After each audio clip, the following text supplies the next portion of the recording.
Hang on, guys. Ready? You ready? Yeah. Okay. Hang on. Uh-oh. Here comes Peter. He's gonna get on too. Get on, Peter. Mommy. Carl, sit up, honey. Your cornet. She's pushing on my head. She's pushing on my head the entire time. She's pushing on my head. She's pushing me back down.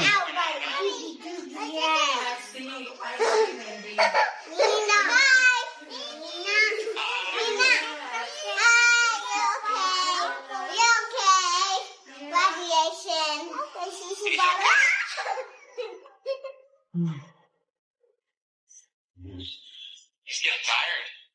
Yeah, that's getting kind of horrible. One more time.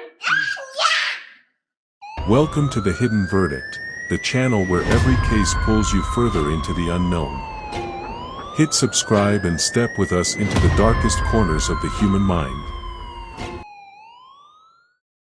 Millions of people watched those videos and felt like they knew her. The smiling Facebook Lives, the upbeat tone, the carefully framed family moments that played out on screens across the world. Shanann Watts spoke directly to the camera, inviting viewers into her home, her routines, her hopes, and her struggles, all wrapped in positivity.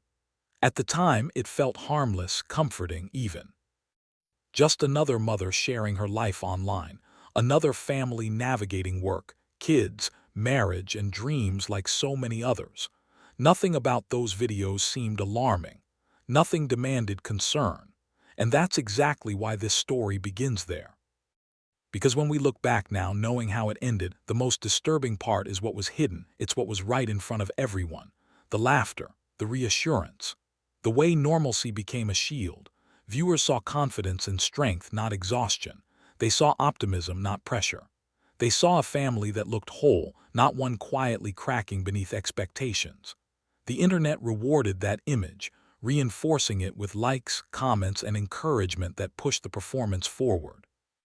And no one stopped to ask what might exist beyond the frame. As you listen to this, pause for a moment and think about how many lives you scroll past every day, how many stories feel familiar enough to ignore. If you're finding this perspective unsettling already, take a second to like this video and subscribe to The Hidden Verdict, because what comes next challenges how we interpret everything we see online. This isn't about blame or hindsight judgment.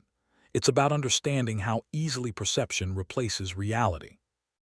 Those videos didn't lie, but they didn't tell the whole truth either. And the most dangerous assumption anyone made back then was believing that what they were seeing was all there was. As this story unfolds, remember this feeling, the sense that something ordinary can quietly become something tragic without anyone noticing at the time. Because this case isn't just about what happened. It's about how no one saw it coming, even though they were watching every day. It's kind of where I keep a little bit of everything from, the kids as they grow up and stuff like that. And I see this picture of me as a baby, and it is totally Cece. And then I see Bella too at times. So I wanted to hop on here to kind of talk about why, what my purpose is. Hey, Melissa. Hey, Rhonda. Hi, guys. Hey, Kevin. So, hey, Madison. So you guys are probably, some of you are probably like, oh, here comes another one of Shanann's posts. She's going to talk about Thrive again, and she's going to do this, and she's going to do that. But I wanted to come on here because I wanted to talk to you guys about me. Don't you guys want to hear about me again? So anyway, over, this morning, or this just a little while ago, I was talking to a friend from high school that I've talked to off and on for the last couple of years, but never really like in-depth conversation to get to know what's going on in their life and vice versa. And one thing that I've learned about myself is that I love helping people. I know that I was in a place for a long time where I felt very insecure, didn't feel good about myself. I wasn't happy. Oh my God, like everything, like I know that a lot of people don't believe that when they say that, but it's true.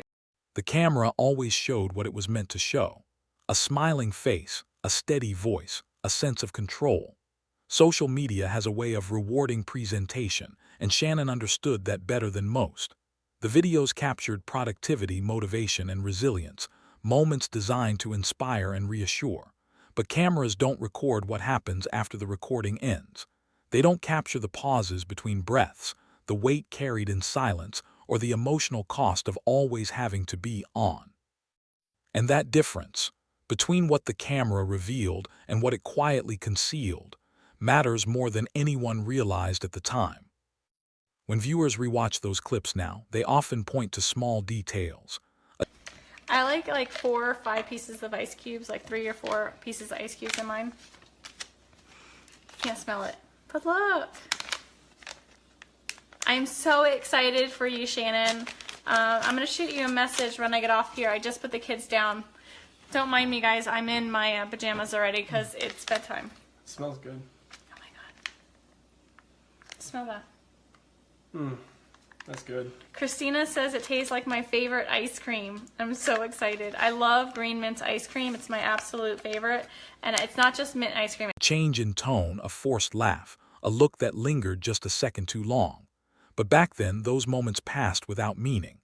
They blended into the rhythm of everyday content, interpreted as stress, fatigue, or nothing at all. The internet trained people to normalize pressure, to applaud endurance rather than question it. If something felt off, it was brushed aside because the overall picture still looked positive. And positivity, once established, has a powerful way of silencing doubt. Think about how many times you've watched someone online and felt like you understood their life. If you've ever thought, they seem fine, or they've got it together, drop a comment below, because this case forces us to confront how often we confuse visibility with truth. What makes this story unsettling is not that warning signs were obvious. It's that they were subtle, human, and easy to excuse. The camera became a filter, not just visually but emotionally. It selected what the world was allowed to see and left everything else unrecorded. And as the videos continued, so did the illusion that everything was manageable, that challenges were temporary, that love and effort would fix whatever struggles existed off-screen. No one watching believed they were witnessing the lead-up to a tragedy. They believed they were watching strength. And in that belief, the most important questions were never asked. We're really excited for summer because so much goes on in the summer here in Colorado. There's concerts every weekend, Friday, Saturday nights. There's always some kind of concert going on. And get together with friends, cookouts, and just enjoying life. And I'm really excited this summer because some of the amazing things that go on the weekends were when I was working for a company where I had to be in every weekends because that's the demand. The demands were always the weekends, so I needed more help. So I feel really blessed this summer. I'm going to San Diego with Chris. We're going June 22nd through the 26th.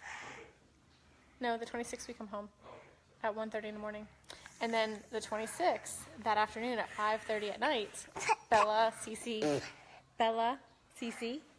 and I and my dad are flying back to North Carolina for 6 weeks. 6 weeks we're going to be in North Carolina, Cece, right? And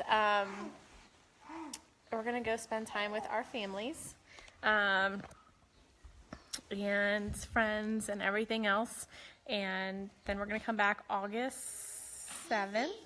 And then I fly to Scottsdale, Arizona on the 11th for a mini little retreat with my team, and we're gonna have a lot of fun. What are you doing? This child does not sit still ever. Look at this.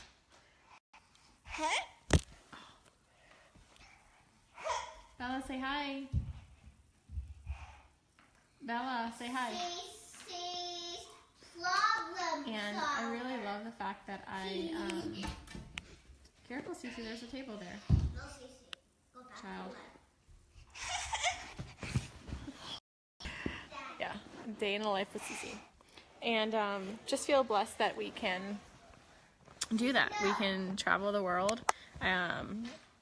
One day Chris can travel that. Between uploads, there were gaps no one noticed at first. Messages went unanswered longer than usual. Calls that normally came back quickly were delayed or missed altogether. These weren't dramatic red flags, just small interruptions in a pattern people assumed they understood. Life gets busy. Phones die. Days blur together. That's what everyone told themselves because those explanations felt reasonable and safe. The absence of communication didn't feel urgent until it was too late. What makes this part of the story so heavy is how ordinary the silence was. Silence rarely announces itself as danger. It arrives quietly, disguised as routine, hidden behind trust and familiarity.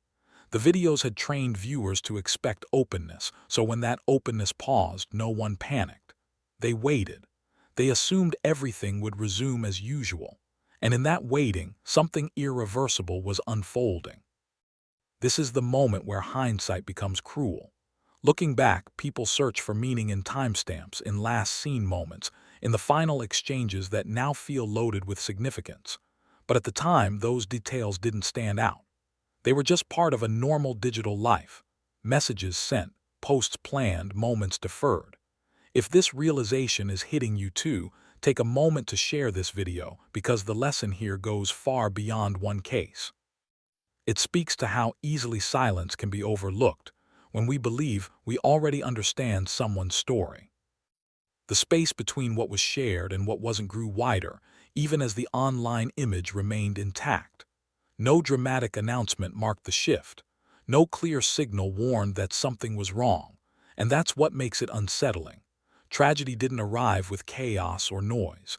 It crept in during the quiet, in the moments no camera recorded and no notification announced. The silence wasn't empty. It was full of meaning that no one recognized in time. What can it hurt to try thrive? And, worst case scenario is it doesn't work. Thanks, Sarah. Hold on, I need to get a different view. Those are too light. So, I finally just pulled the plug and just said, okay, Chris, let's do this. I need a change. I need something different in my life. And I made the initial purchase to start thriving. And I'll tell you this, it was, day one, Chris started with me. So day one, Chris definitely noticed a change right away. He noticed, he was like, Shanann, I feel like I can run a marathon. And I didn't feel that initial change, and it took a little bit for me to feel that notice of a difference. And so day one, sorry. When the truth finally surfaced, the internet did what it always does. It went back. Every video was replayed, every smile reanalyzed, every comment section transformed into a courtroom of opinions. What once felt ordinary now felt ominous. People spoke with certainty, convinced they could see what had been invisible before. Clips were slowed down, screenshots were shared, and moments that passed unnoticed in real time were suddenly framed as obvious signs. But this clarity didn't come from foresight. It came from knowing the ending.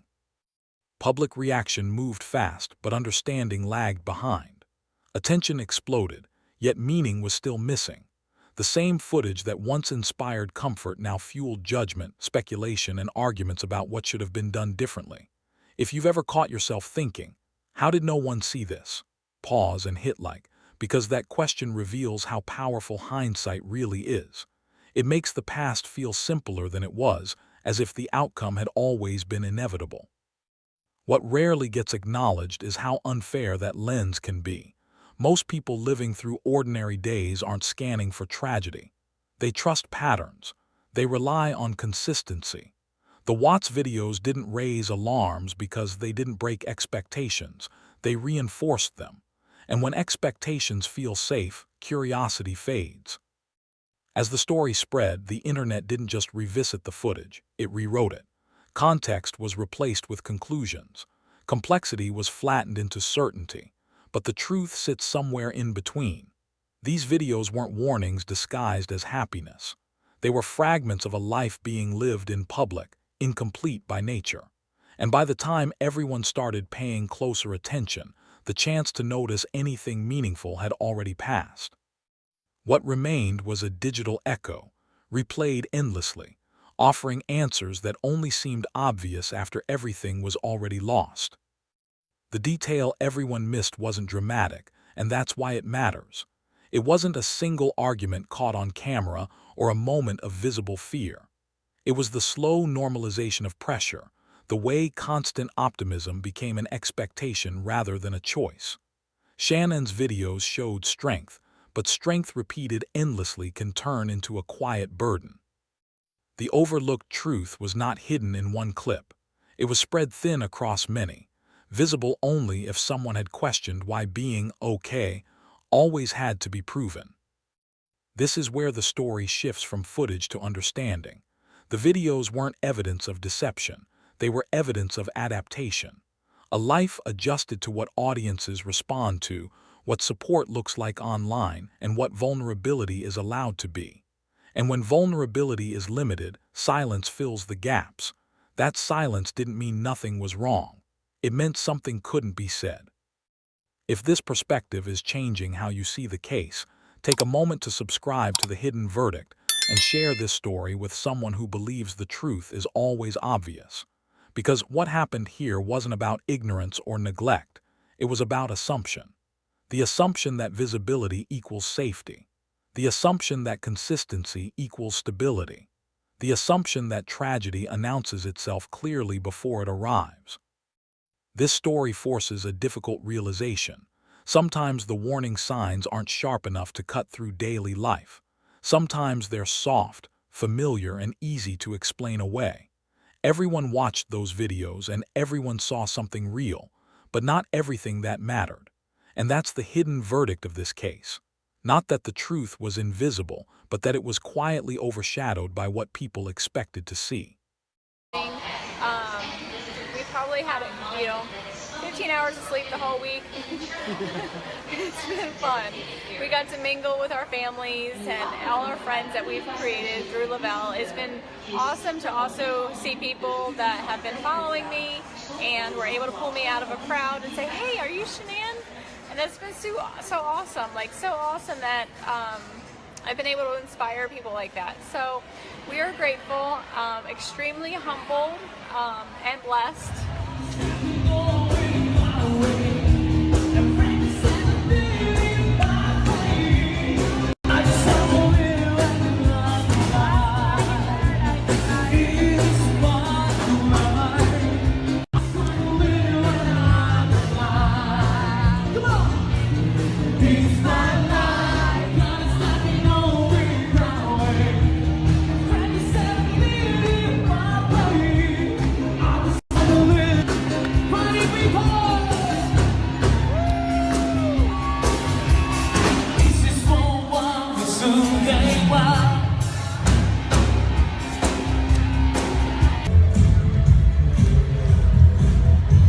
Tell them how much fun it is.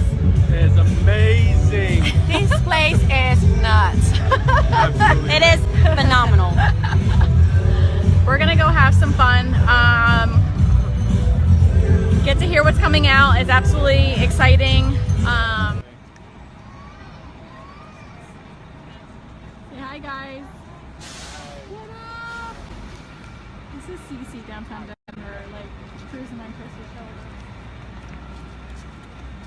She's definitely working him. Hi, Cece.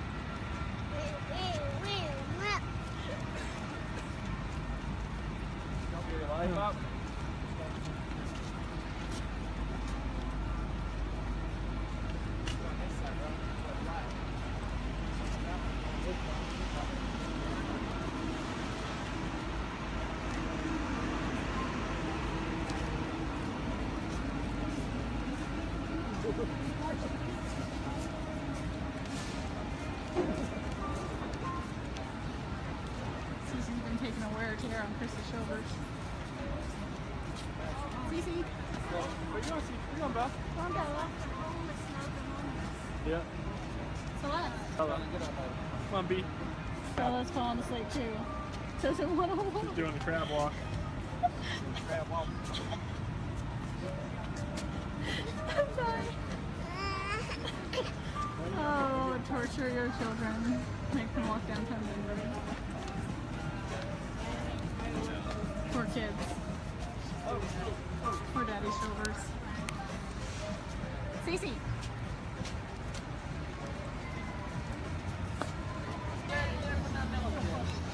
It's so good. Oh, thank goodness. It turned out nice for us. We're just talking April. They're going to do another lifestyle getaway. I guarantee one's going to be here in Denver one day. It'd be awesome. Right, Cece? Oh yeah. You having fun, CC? Yep. Yeah. Are you dancing? Dance, dance, dance. Go, CC, go, CC. Hey, you're asking for it, dude.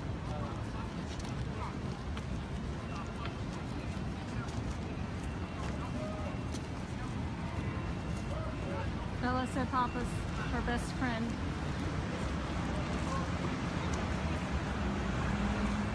Bring it on, come on. Cece's breaking Daddy's shoulders. Cece.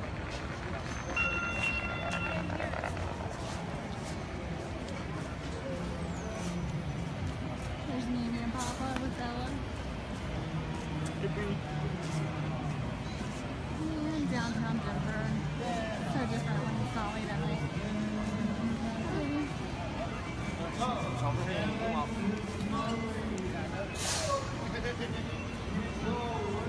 Alright guys, we're gonna head out.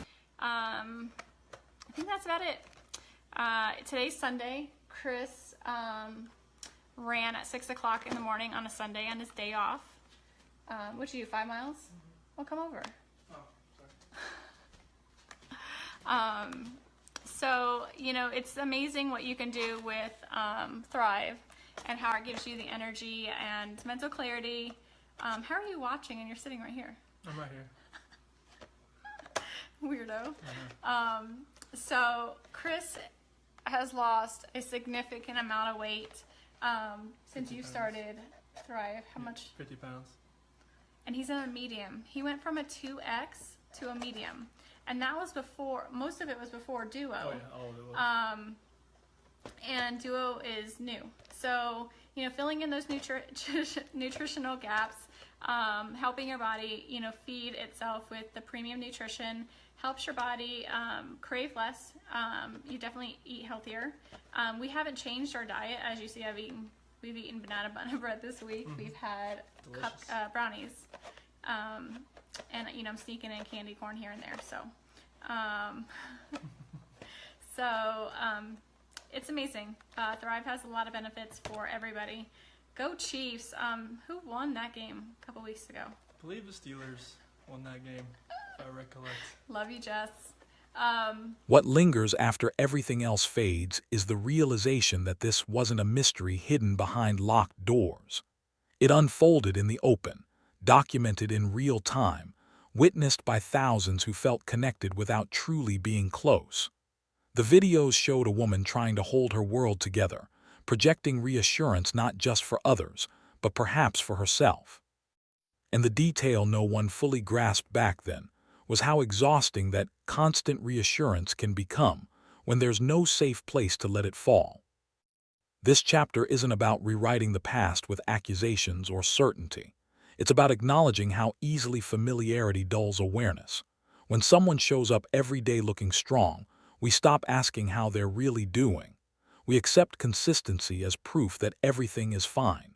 But consistency can also be a mask, one that even the person wearing it may not realize has become too heavy to remove. That's the quiet truth this case leaves behind. If this story has made you rethink how you view the lives you see online, take a moment to comment your thoughts below, because these conversations matter more than ever. Stories like this don't end with a verdict or a headline. They continue in the way we choose to notice people moving forward. A simple question, a deeper check-in, or a refusal to assume can change more than we realize. As we close this chapter, remember that not everything important is dramatic or obvious. Sometimes the most critical signs are subtle, repeated, and easy to explain away, until it's too late. If you believe stories like this deserve careful, thoughtful examination, like this video, share it with someone who needs to hear it, and subscribe to The Hidden Verdict. Because the truths that matter most are often the ones hiding in plain sight, waiting for someone to look beyond what's being shown.